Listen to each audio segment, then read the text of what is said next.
અને હવે વાત કરીશું વડાપ્રધાન મોદી અને અમિત શાહ સહિતના જેટલા નેતાઓ પ્રચાર કરવાના છે તે પ્રચાર આપને આ ટાઈમલાઈન બતાવીશું ક્યારે કઈ જગ્યાએ તેઓ પ્રચાર કરશે, કારણ કે હવે 26 સીટો પર પણ મતદાન થોડા દિવસોમાં થવાનું છે. 1 મે અને 2 મે એટલે ગુજરાત સ્થાપના દિવસે શરૂઆત કરશે તેઓ અને 2 મે ગુજરાતમાં સંબોધશે સભા.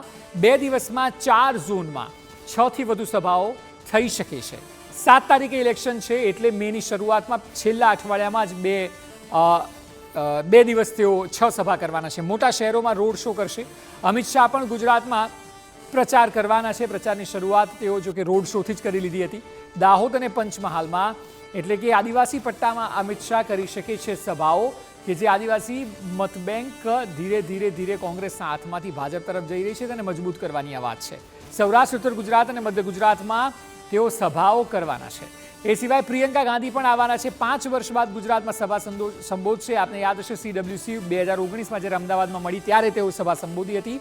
27 એપ્રિલે વલસાડના ધરમપુરમાં એટલે અનંત પટેલ માટે આદિવાસી બેલ્ટમાં તેઓ પ્રચાર કરવાના છે અને અનંત પટેલના સમર્થનમાં પ્રિયંકા ગાંધી સભા કરવાના છે.